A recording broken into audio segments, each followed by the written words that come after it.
오늘의 말씀은 마가복음 5장 1절에서 5절, 12절에서 17절 말씀입니다. 다 함께 합독하시겠습니다. 예수께서 바다 건너편 거라사인의 지방에 이르러 배에서 나오심에 곧 더러운 귀신 들린 사람이 무덤 사이에서 나와 예수를 만나니라.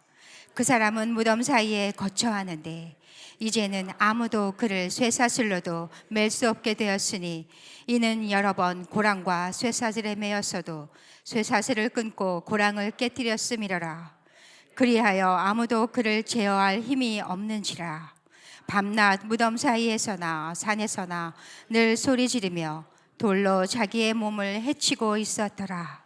이에 간구하여 이르되 우리를 돼지에게로 보내어 들어가게 하소서 하니 허락하신대 더러운 귀신들이 나와서 돼지에게로 들어가매 거의 2,000마리 되는 떼가 바다를 향하여 비탈로 내리다라 바다에서 몰사하거늘 치던 자들이 도망하여 읍내와 여러 마을에 말하니 사람들이 어떻게 되었는지를 보러 와서 예수께 이르러 그 귀신 들렸던 자 곧 군대 귀신 집혔던 자가 옷을 입고 정신이 온전하여 앉은 것을 보고 두려워하더라. 이에 귀신 들렸던 자가 당한 것과 돼지의 일을 본 자들이 그들에게 알림에 그들이 예수께 그 지방에서 떠나시기를 간구하더라. 아멘. 감사합니다. 여러분들 진심으로 반갑습니다. 우리 옆 사람하고 한번 먼저 인사하겠습니다. 잘 오셨습니다. 한번 인사하겠습니다. 네, 이렇게 한번 인사하겠습니다. 예수님께서도 여기 와 계십니다. 네, 예수님께서도 여러분들을 오늘 이 시간 찾아오신 줄 믿습니다. 아멘. 여러분, 예수님께서 오늘 말씀을 보시면 찾아가신 곳이 있는데요. 그곳이 작게 보면 거라사 지방이고 크게 보면 데가볼리 지역이라는 곳이었습니다. 원래 이곳은 이스라엘의 영토였지만 북이스라엘이 멸망하면서 이스라엘 백성들에게는 잊혀진 땅, 버려진 땅이 바로 이 거라사 지역, 데가볼리 지역이었습니다. 그리고 예수님 시대에 와서는 어떻게 되었느냐? 이제는 더 이상 유대인의 색채는 다 사라져 버렸습니다. 오히려 헬라 문화만이 가득 채워진 지역, 하나님의 통치는 사라지고 철저하게 이방화되어 버린 그 땅이 바로 이 거라사 지역이었다는 것이죠. 이렇게 잃어버린 땅, 예수님께서는 이곳을 찾아가신 것입니다. 여러분, 이렇게 예수님께서 찾아가시기 전날 밤에는 무슨 일이 일어났는지 아실까요? 예수님께서 바람과 바다를 잠잠케 하신 사건, 그 사건은 너무나도 유명하기 때문에 여러분들 다 알고 계실 것입니다. 그 전에 낮에는 비유의 말씀을 하루 종일 무리들 앞에서 가르치신 다음에 제자들에게 이야기를 하지요. 얘들아, 바다 저편으로 건너가자라고 이야기를 하십니다. 예수님께서는 너무나도 피곤하셨는지 바다의 풍랑 속에서도 베개를 베고 잠을 주무시다가 제자들이 깨우지요. 너무나도 무섭고 두려워서. 그래서 일어나신 후에 바다를 꾸짖으십니다. 그리고 바람을 잠잠케 하셨습니다. 그 사건이 바로 오늘 일어나는 그 말씀 바로 전날에 밤중에 일어났던 사건이지요. 그리고 난 다음에 동이 터오르는 새벽이었습니다. 찬란한 햇빛이 아침에 떠오르는 그런 이른 아침에 예수님께서는 그 바다 건너편에서 거라사 지방에 도착을 하셨던 것이지요. 여러분, 우리가 여행을 한다라고 한번 생각을 해보십시오. 여행을 할 때에 첫인상이 참으로 중요할 것입니다. 첫 번째 도착하는 장소, 내가 바라보는 그 시선, 시야 굉장히 여행에서 중요하겠지요. 뿐만 아니라 그곳에서 이렇게 공기를 들여 마셨을 때에 여러분, 동남아를 가게 되면은 그 공기가 너무나도 습해가지고 내가 여기서 3박 4일을 4박 5일을 지낼 수 있을까 이렇게 걱정하는 경우들도 있습니다. 다시 말하면 첫 번째 바라보는 그 광경, 첫 번째 내음을 맡는 그 냄새, 그리고 날 맞이해 주시는 현지인들 뿐만 아니라 내가 처음으로 맛보는 그 음식들, 그 모든 것들이 내 여행 전체 일정에 큰 영향을 미칠 것이라는 말이지요. 여러분, 교회도 마찬가지예요. 교회에 처음으로 첫 발을 들여 놓을 때에 이 동일로 교회를 이제는 내가 이 동일로 교회에서 신앙생활을 해야 되겠다라고 할 때에 어떤 인상을 가지느냐가 중요할 것입니다. 따뜻하게 환대를 해주는지, 교회 식구들이 한 사람 한 사람들을 소중하게 여기는지, 교회 전체적인 분위기가 따스러운지, 그리고 또 좋은지, 말씀은 은혜로운지, 기도가 살아있는지, 다음 세대를 위하여 주일 학교 교육을 신경 쓰고 있는지, 그리고 밥맛이 좋은지. 제일 뒤가 결정적인 것 같기도 하더라고요. 동일로 교회의 신앙생활을 할 수 있도록 만드는 여러 가지 요소들이 있을 것인데, 여러분, 그 여러 요소들 중에서 내가 접하게 되는 그 첫 번째 첫 인상이 아무래도 중요하다라는 것이지요. 여러분, 예수님께서는 이 거라사 지방의 첫 인상이 어땠을까요? 그 전날에 요동치는 그 바다를 건너와서 새벽 이른 동트는 그 아침, 찬란한 빛이 스며드는 그 아침에 예수님께서 배에서 내리십니다. 그리고 난 다음에 그 거라사 지역의 첫인상 어땠을까요? 가장 먼저 만난 사람이 누구였냐면, 여러분 말씀을 읽은 대로 더러운 귀신 들린 사람, 무덤 사이를 자기의 집으로 삼고 살아가고 있는 사람을 만났던 것입니다. 처음에는 사람들이 그 사람을 쇠사슬로 묶어 두었습니다. 힘이 얼마나 센지, 근데 그 쇠사슬을 다 끊어버리지요. 고랑을 다 깨트려 버립니다. 그리고 그 사람은 밤낮을 가리지 아니하고 산에서나 무덤 사이에서나 소리를 그렇게 고래고래 질러대는데요, 여러분, 저 멀리서 한밤중에 그렇게 고요한 시간 가운데에 귀신 들린 사람이 소리를 그렇게 콱콱 지르는 것을 밤중에 이렇게 내 귓가까지 스며든다면 여러분 잠을 잘 잘 수 있을까요? 아마 소름이 돋을 것입니다. 그 거라사 지역에는 이 사람 한 사람 때문에 밤잠을 설치는 사람들도 수없이 많았을 것입니다. 게다가 돌을 가지고 자기 몸을 내리 찍어대며 피를 흘리게 하는데요, 여러분, 그 모습을 보고 누가 가까이 가서 그걸 뜯어 말리겠습니까? 혹여나 그 돌든 손으로 나를 해치지 않을까, 전부 다 이리 보고 저리 보고 정말 다 경계할 수밖에 없었던 것이죠. 아무도 저 사람을 제어할 사람이 없었던 것입니다. 그런데 여러분, 예수님께서 거라사 지방에 가서 가장 먼저 만난 사람이 누구였다고요? 바로 이 귀신 들린 사람이었다는 것입니다.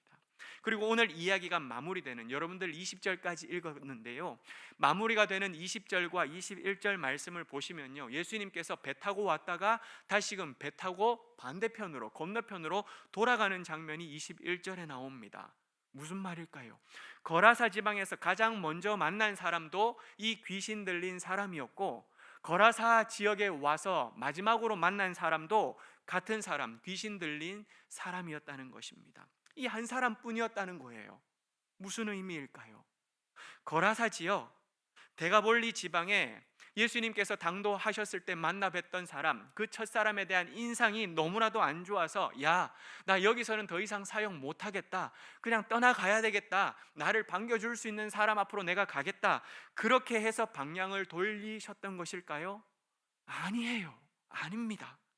하나님의 통치는 더 이상 찾아볼 수 없는 그 땅, 영적으로는 너무나도 피폐해져 버린 이 이방의 땅, 군대 귀신이 날뛰면서 사람들을 영적으로 억압하고 있는 그곳에서 예수님 말고는 아무도 이 귀신 들린 사람을 제어할 수 없기 때문에 예수님께서는 그 영혼 하나를 구원하기 위하여, 그 사람 하나를 만나기 위하여 거라사 지역으로 가셨던 것입니다. 무슨 말씀일까요? 예수님은 한 사람을 위해서라도 찾아가신다는 것입니다. 이것이 오늘 말씀의 첫 번째 포인트입니다. 한번 저를 따라하겠습니다.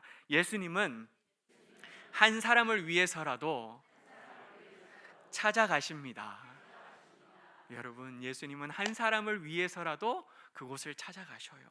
예수님이 필요한 사람이 있다면 예수님은 그 한 사람을 위해서라도 찾아가시는 분이십니다. 그곳이 유대 땅이든, 아니 이방인의 땅이든, 버려진 땅이든, 잊혀진 땅이든, 어디든 찾아가십니다.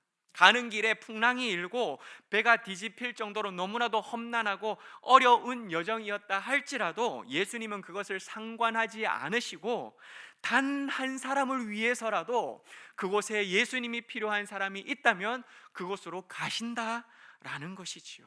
사랑하는 여러분, 오늘 이 시간에도 그리고 이곳에도 예수님이 필요한 한 사람이 우리 가운데 분명히 있을 것입니다. 아니, 저부터 그래요. 제가 예수님이 너무나도 필요하거든요. 주일 강단에서는 제가 예수님이 너무너무 필요해요. 그래서 사랑하는 여러분, 예수님께서는 여러분들을 위하여 그리고 저를 위하여 이곳에 찾아오신 줄 믿습니다. 내가 바로 예수님이 필요한 그 한 사람이 되시기를 바랍니다.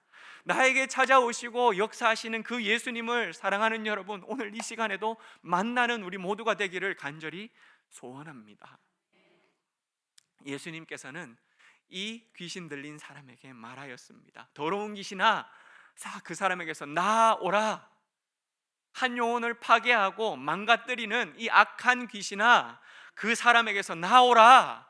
예수님께서 선포하셨습니다. 그 귀신의 이름이 무엇이었습니까? 군대 귀신이었습니다. 여기서 군대라고 하는 이 단어는 적어도 6,000명에 이르는 로마 보병 군단을 표현하는 단어로 이때에 사용했던 단어였습니다. 여러분, 6,000명이나 되는 어마어마한 이 로마 보병 군단, 한번 생각해 보십시오. 여러분 앞에 6,000명이 서 있다라고 한번 생각해 보자는 것입니다. 이야, 참 너무나도 대단하지요. 당시 로마 군대는 후퇴라는 것을 해본 적이 없답니다. 여러분, 얼마나 대단합니까? 싸워보면서 한 번도 후퇴해 본 적이 없다는 것이죠. 한 번도 져본 적이 없다라는 것입니다. 퇴각이라는 단어가 그들 머릿속에 마음속에는 없었던 것입니다. 세상에서 그들을 이길 군대가 단 하나도 없다고 여길 만큼 이토록 강력했는데, 이 로마 군대가 어디에 주둔하고 있었느냐? 이 데가볼리 땅에 주둔을 하고 있었던 겁니다.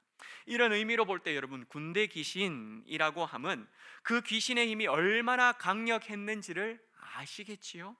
누가 오더라도 그 군대 귀신 앞에서는 쩔쩔맨다는 것입니다. 모두 다 무용지물이라는 것입니다. 그래서 사람들이 쇠사슬을 묶어 놓았는데도 불구하고 이 군대 귀신 들린 자가 어떻게 했습니까? 이 쇠사슬을 끊어버리는 것입니다. 고랑도 다 깨트려 버렸다는 것이지요.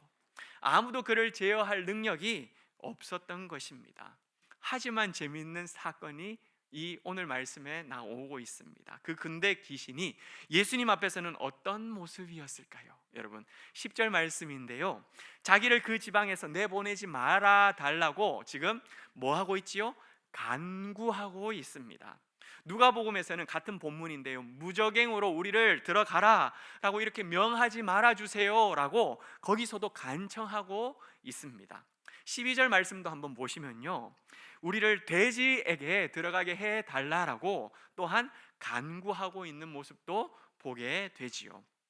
여러분, 세상 앞에서는요, 사람들 앞에서는요, 그렇게 어깨 당당하게 피고 호령하는 것처럼 사람들을 벌벌 떨게 만들었던 이 군대 귀신이 예수님 앞에서는 어떻게 해요? 쪼그러드는 거예요. 사정을 봐달라고 간청을 하고 애원하고 있는 모습입니다. 여러분, 무슨 말씀일까요? 2,000마리나 되는 이 돼지떼를 몰살시켜야 할 정도로 그 세력이 엄청나게 크고 강력했다 할지라도 아무도 그 군대 귀신을 제어할 수 있는 능력이 없을 만큼 거칠고 막강한 귀신이었다 할지라도 사랑하는 여러분, 예수의 능력 앞에는 모두가 무력할 수밖에 없는 줄 믿습니다. 예수의 이름 앞에는 전부 다 꺾여버린다라는 사실입니다. 이것이 오늘 두 번째 포인트입니다. 사랑하는 여러분, 예수님의 능력 앞에는 모든 것이 무릎을 꿇는 줄 믿습니다. 한번 따라해 보겠습니다. 예수님의 능력 앞에는 모든 것이 굴복합니다. 믿으십니까? 확실하게 믿으십니까, 여러분? 이 믿음이 있어야 되는 거예요. 그래야 우리가 이길 수 있습니다. 승리할 수 있습니다. 예수 어린 양 능력의 이름, 예수 어린 양 치유의 이름, 예수 어린 양 회복의 이름을 우리가 찬양하고 외칠 때에 악한 것들은 무너질 것이고, 연약한 자들은 치유함을 받을 것이고, 부족한 자들은 하나님께서 채워주시는 그 놀라운 은혜를 경험하게 되는 줄 믿습니다. 사랑하는 여러분, 사단의 권세가 아무리 강하고 뛰어나다 해도 예수님의 능력 앞에는 전부 다 무릎을 꿇는다는 것입니다. 굴복한다라는 것입니다. 그러니 사랑하는 여러분, 예수 앞에 꿇는데 왜 쫄고 계십니까? 쫄지 마십시오. 쫄지 마십시오. 걱정하지 마십시오. 예수 이름을 붙드십시오. 우리 예수 그리스도께서 반드시 일어나게 해 주실 것이고, 치유하게 해 주실 것이고, 일으켜 주실 것이고, 회복시켜 주실 것입니다. 사랑하는 여러분, 예수의 능력으로 여러분의 삶 속에서도 치유와 회복이 일어나는 놀라운 역사가 펼쳐지시기를 주님의 이름으로 간절히 축복합니다. 예수님께서는 자기들이 돼지떼에 들어가게 해달라고 이렇게 부탁하는 이 군대 귀신의 강구를 어떻게 했습니까? 허락을 해 주었습니다. 여러분, 저는 이 대목에서 아주 충격적이었어요. 왜 충격적이냐? 모세의 율법을 보시면은 소나 나귀 한 마리만이라도 상하게 한다면 어떻게 하라라고 말씀을 하냐면 그에 합당한 손해를 배상하도록 규정을 하고 있습니다. 그런데 오늘 말씀에서는 여러분, 한 마리가 아니라 자그마치 몇 마리나 되죠? 2,000마리, 20마리도 아니고 200마리도 아니고 2,000마리나 되는 어마어마한 돼지떼들이었습니다. 유대인들에게 있어서는 돼지는 부정한 음식이었습니다. 짐승이었습니다. 그래서 유대인들은 기르지도 않습니다. 가까이 가지도 않고 먹지도 않습니다. 그런데 이 헬라인들에게 있어서 돼지는 어떤 존재이냐? 부유층들이 먹는 음식이었어요. 그래서 부유함의, 부의 상징이 바로 돼지였습니다. 2,000마리가 되는 이 돼지떼를 한번 생각을 해보실 때에 한 집에서 2,000마리를 키우는 건 대단한 어마어마한, 당시로 말하면 갑부 중에 갑부, 아니 거부였습니다. 한 집이 그렇게 2,000마리나 키울 수가 없어요. 나누었을 때에 한 1,000마리 1,000마리 두 집 정도라고 해도 어마어마한 재산입니다. 그런데 따지고 보면은 한 4-5 가정, 한 400-500마리씩에 해당되는 그러한 4-5 가정의 재산이 될 만큼 그것만 해도 엄청난 금액이었다는 것이죠. 그런데 여러분, 예수님께서는 한 사람을 지금 괴롭히고 있는 그 군대 귀신을 내쫓기 위하여서, 그냥 한 사람이에요. 그냥 한 사람, 이미 버려졌고 무덤 사이에서 집을 짓고 살아가고 있는 그러한 보잘것없는 그 한 사람을 괴롭히고 있는 군대 귀신을 쫓아내기 위하여서 2,000마리나 되는 돼지떼에 들어가게 하셨다라는 것이지요. 여러분, 무슨 뜻일까요? 그 어떤 것보다도, 그 무엇보다도 한 영혼이 예수님에게 있어서는 더 귀하고 값지다라는 사실입니다. 사랑하는 여러분, 그 어떤 것보다도, 그 무엇보다도 이 죽어가고 있는 영혼, 괴로워하고 있는 영혼, 고통당하고 있는 이 영혼이 예수님에게는 내가 이 자가 더 귀하다라는 것이죠. 예수님께서는 이 귀신 들린 자 한 사람만을 만나시고 그리고 난 다음에 배를 타고 다시 돌아가는 일정이었어요. 그렇다 할지라도 이 영혼을 살리기 위하여서 기꺼이 거라사 땅까지 오셨던 것입니다. 뿐만 아니라 남들이 보기에는 귀신 들린 자라고 거리를 둡니다. 가까이 가려고 하지도 않아요. 밖에 버려진 자라고 생각을 하면서 신경 쓰지도 않습니다. 아예 차라리 그냥 죽어버려도 괜찮은 자, 밤에 그렇게 고래고래 소리를 지르고 있기 때문에 소름이 돋을 정도로 잠도 못 자고 있기 때문에 차라리 눈에 앞에서 안 보였으면 좋겠어, 죽어버렸으면 좋겠어 라고 그렇게 여기는 자라 할지라도 예수님에게 있어서는 이 한 생명이 더 귀하고 천하보다 존귀한 존재, 돼지 2,000마리까지도 희생시킬 만큼 너무나 값지고 소중한 존재였다는 것입니다. 여기서 오늘 말씀의 세 번째 포인트가 있습니다. 뭐냐? 예수님의 계산법은 우리와 다르다는 것입니다. 이미 나와서 알고 있었지요? 그죠? 세 번째, 예수님의 계산법은 우리와 달라요. 온 천하보다 여러분 한 사람 한 사람이 더 귀하고 존귀한 줄 믿습니다. 한번 따라 하겠습니다. 예수님의 계산법은 천하보다 내가 귀하다. 아멘이신가요? 예수님의 계산법은요, 다른 거 아무리 갖다 준다 할지라도 여러분하고 안 바꿔요. 왜? 온 천하보다 여러분들이 더 귀하기 때문입니다. 옆 사람 한번 축복하겠습니다. 예수님은 당신을 가장 소중하게 여기십니다. 여러분, 맞아요. 엄지를 지켜 세우세요. 여러분, 옆에 앉아 있는 사람들이, 주변에 있는 여러분들이 예수님께서 가장 소중하게 여기고 있는 그 한 사람이라는 것입니다. 예수님이 여러분들을 이렇게 소중하게 여기고 있는 이 예수님의 계산법을 우리도 닮아갈 수 있기를 소망합니다. 동일로 교회 영가족을 한 명 한 명 여러분들 바라보실 때에 어떤 눈으로 바라보아야 되느냐? 야, 예수님의 그 마음을 가지고서 바라보아야 된다는 것이죠. 속속이는 우리 가족들을 바라볼 때에도 여러분 어떻게 바라보아야 되겠습니까? 때로는 야, 참 저 사람은 내 눈앞에서 없었으면 좋겠다, 안 보였으면 좋겠다라고 생각하는 그 사람이라 할지라도, 사랑하는 여러분, 아, 정말 귀하구나, 정말 소중하구나, 천하보나 값지구나, 주님의 계산법으로 한 영혼 한 영혼을 바라보실 수 있는 우리 모두가 되기를 간절히 소망합니다. 아멘. 군대 귀신이 돼지떼와 함께 몰사하게 되자, 여러분, 이 귀신 들렸던 이 사람이 어떻게 되어졌을까요? 옷을 차려입었어요. 옷을 찢고 그렇게 돌아다녔던 이 망나니와 같은 인생이 이제는 옷을 곱게 차려입습니다. 그리고 얌전하게 앉아 있는 거예요. 너무나도 조신해져 있어요. 아마 이렇게 옆으로 앉아 있었을까 생각이 들 정도입니다. 그런데 여러분, 재미있는 일을 말씀에서 보게 됩니다. 사람들은요, 이렇게 조신하게 얌전하게 앉아 있는 이 사람을 더 무서워했다는 것입니다. 왜요? 갑자기 저 왜 저러나 라는 생각이 드는 거예요.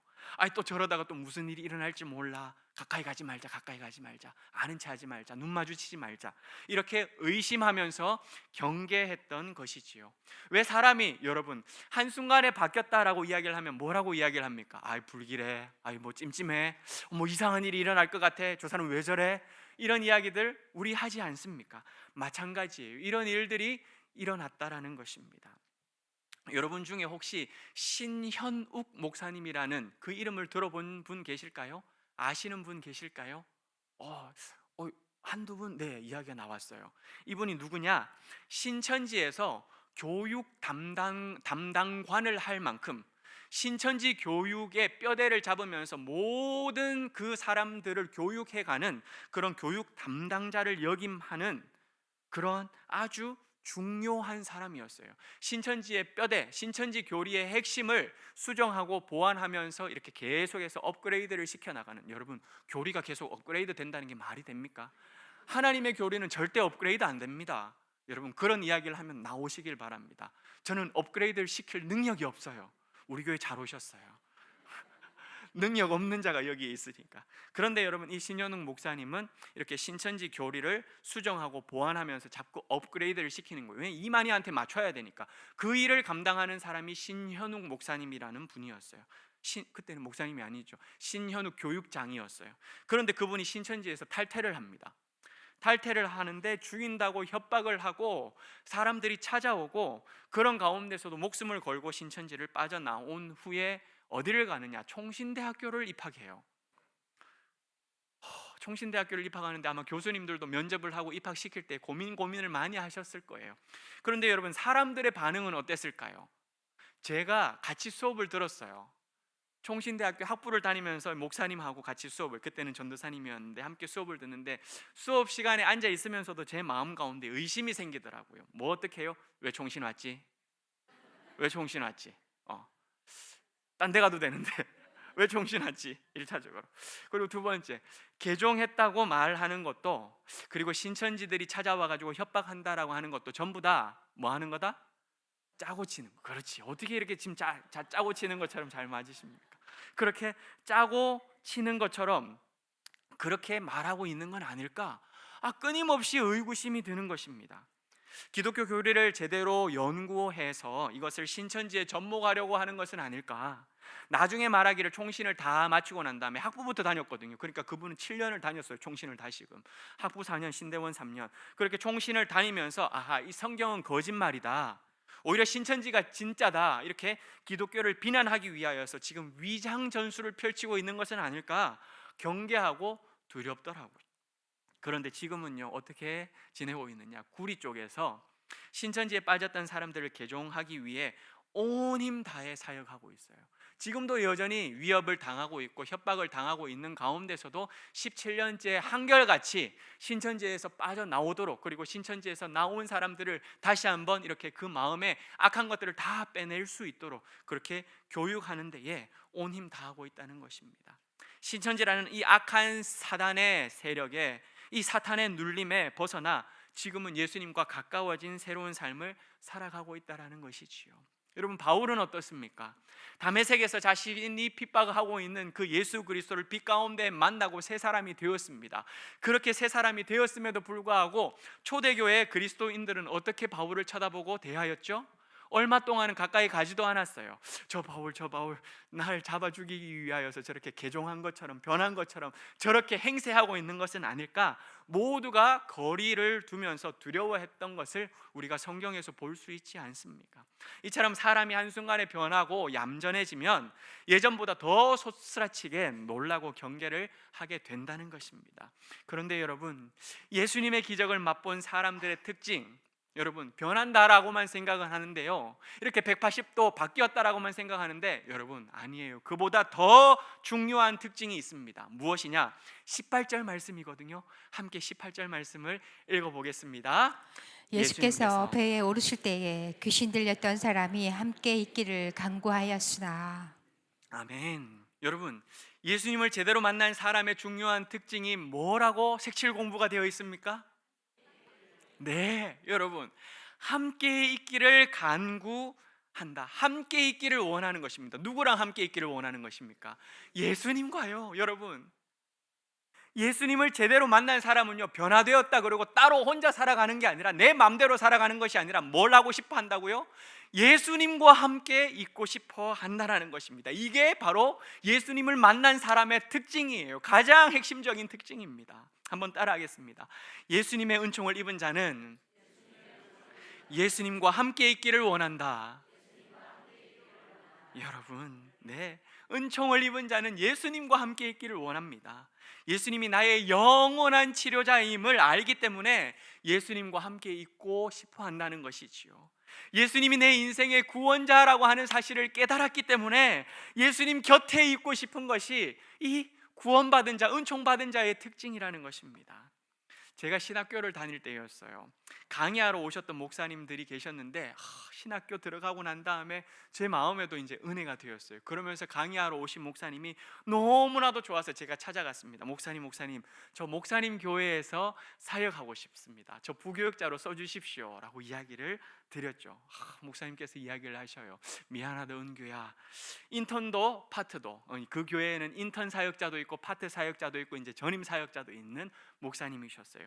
은규야, 미안하다, 인턴도 파트도 빠져나가는 사람이 없다고, 나가는 사람이 없다고 이야기를 하는 거예요. 제가 학부를 다니면서 또 신대원을 다니는 동안에 3명의 목사님을 찾아갔어요. 수업을 듣는 가운데 마음속에 막 불일 듯 일어나는 거예요. 너무나도 감사한 거예요. 그 교회에서 같이 보고 배우고 싶은 거예요. 그래서 찾아가 부탁을 드렸는데 3번 다 거절당했어요. 그런 저를 받아주셔서 감사합니다, 여러분. 이렇게 모자란 자를 받아주셔서. 그렇게 거절을 당했어요. 그러면서 하시는 말씀, 그 교회에서 사역하는 부교역자들 나가야, 결혼이 생겨야 나를 받아줄 것인데 나가지를 않는다는 것이죠. 무슨 뜻일까요? 무슨 말입니까? 목사님과 사역하는 것이, 그 교회에서 사역하는 것이 너무나도 달콤하고 너무나도 좋아서 안 나가고 싶다는 거예요. 함께 하고 싶다라는 것입니다. 사랑하는 여러분, 저는 여러분들이 예수님에게 받은 은총이 너무나도 크고 너무나도 감격스러워서 예수님과 함께 하고 싶은 마음이 넘쳐나는, 안달나는 여러분들 되시기를 간절히 축복합니다. 예수님과 함께 하고 싶어가지고 너무나도 막 나 예수님이 너무 좋은데, 난 예수님이 너무 좋은데, 그래서 늘 막 예수님으로 가득 채워지고자 하는 그런 갈급해하는 마음이 있기를 간절히 소원한다라는 것이죠. 동일로 교회에 나오면 여러분, 나와 앉아 있기만 하여도, 예배 시간에 있어도 기도하고 찬양하는 그 가운데에 근심은 물러가고 평안은 찾아오기 때문에 여러분들의 마음 가운데에 올 때는 짓눌린 마음으로 오고 슬픈 마음으로, 어두운 마음으로 왔지만 그것이 사라지고 갈 때는 기쁨과 감사가 회복되는 은혜를 맛보기 때문에, 사랑하는 여러분, 나 교회 나오고 싶어, 나 교회 나가고 싶어, 오늘 수요일 됐나? 아니 왜 아직 수요일이 안 되는 거야? 금요일인가? 어머나, 금요일이 이렇게 빨리 안 돌아오네. 어머나, 언제 주일이 되지? 빨리 주일 되고 싶어. 여러분, 그런 마음 드신 적 있으신가요? 우리 셀 리더께서 막 웃으면서 부끄럽다는 식으로 한 번도 그런 생각이 없어 봤는데 아니시겠죠, 그죠? 사모하는 마음으로 아니야 그날 못 기다리겠어. 나 빨리 자야 돼. 왜? 내일 새벽이 있잖아. 새벽기도 나가면 되니까. 사랑하는 여러분, 예수님 만나기 위해서 날마다 설레는 인생, 예수님에게 받은 그 은총이 너무나도 크고 감사하고 기뻐서 그 설렘이 여러분 가슴을 휘어잡는 그 놀라운 인생 되시기를 간절히 소망합니다. 그런데 여러분, 예수님을 만난 사람은 여기서 끝나지 않고 두 번째 특징이 나타납니다. 무엇이냐? 20절 말씀인데요, 함께 읽어보겠습니다. 그가 가서 예수께서 자기에게 어떻게 큰 일 행하셨는지를 데가볼리에 전파하니 모든 사람이 놀랍게 여기더라. 아멘. 여러분, 여기 두 번째 특징이 나타나는데요, 예수님의 은총을 입은 사람은 자신이 받은 은혜를 뭐 하더라?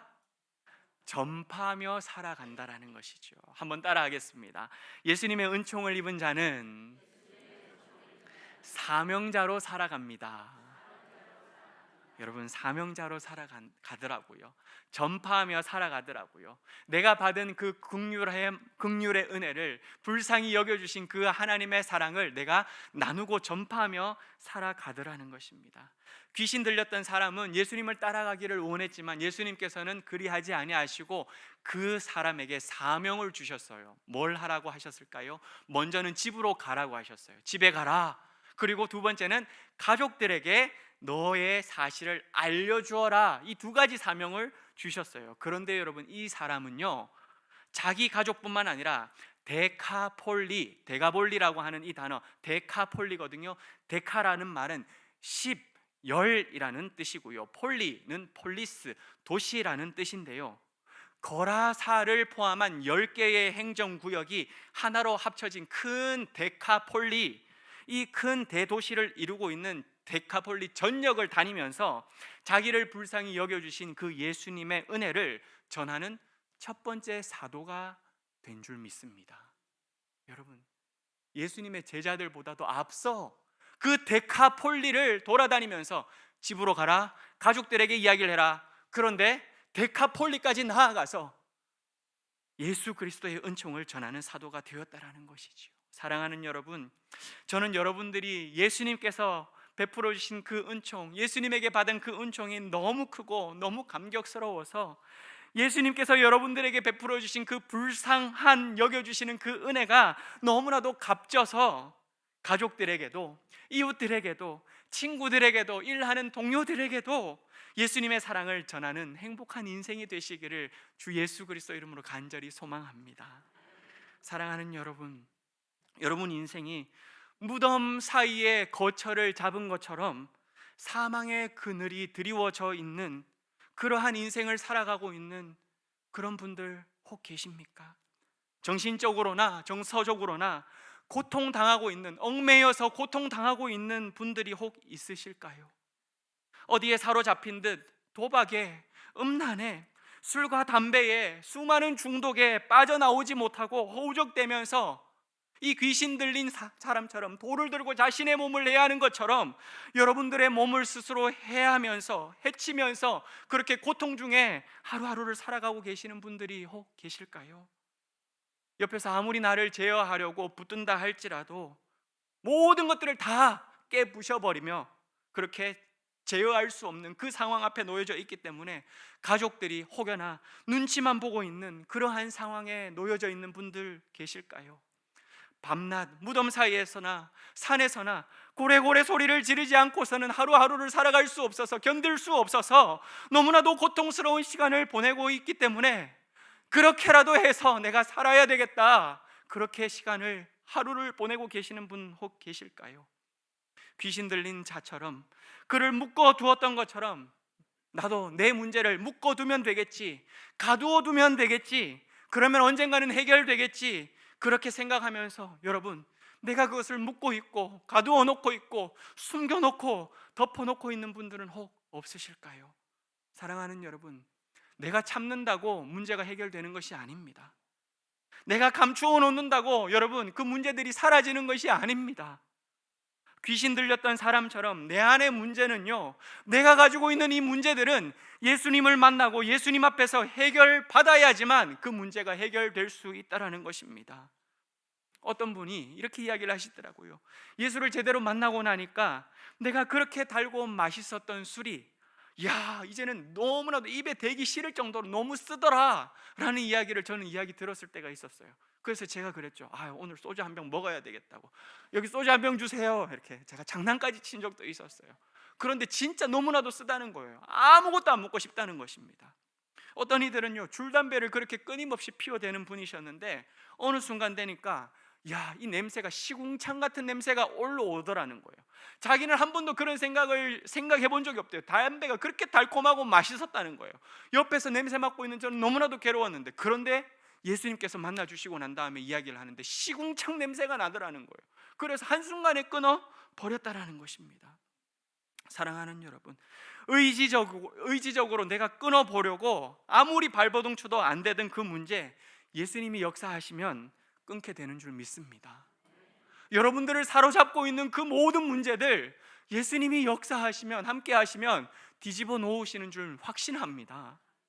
사랑하는 여러분, 동이 트는 새벽이라고 이야기했어요. 죽음의 상징이었던 무덤 사이에서 지내고 있었던 이 사람이 예수님을 만난 그 시간, 찬란한 햇빛이 비춰오는 그 아침, 영광스러운 아침이었다고 말씀을 드렸습니다. 사랑하는 여러분, 오늘도 우리가 찬양을 하는데 햇빛보다 더 그 귀한 빛이 우리에게 비춰주시옵소서 찬양을 하는데 제가 얼마나 은혜가 된 줄 몰라요. 사랑하는 여러분, 동이 트는 새벽, 죽음의 그늘 아래 무덤 사이에 거주하고 있었다라고 여겨지는 사랑하는 여러분들 계신다면 오늘 이 시간 여러분들을 만나기 위하여 찾아오신 이 예수님을 만나는 여러분 되시기를 축복합니다. 정신적인 문제, 의지적인 문제, 감정적인 문제, 나를 사로잡고 흔들면서 내 몸을 해치기까지 너무나도 심각한 문제 아래에 놓여져 있다 할지라도 온 천하보다 나를 귀하게 여기시는 예수 그리스도, 그분을 만나는 이 시간, 거라사 광인을 불쌍히 여겨주신 그 예수님께서 내 인생도 불쌍히 여겨주심으로 말미암아 사랑하는 여러분, 여러분 안에 있는 그 문제들이 깨끗하게 해결함 받는 은총이 오늘 이 시간 여러분 가운데 임하기를 주 예수 그리스도 이름으로 간절히 축복합니다. 살아계신 하나님 아버지,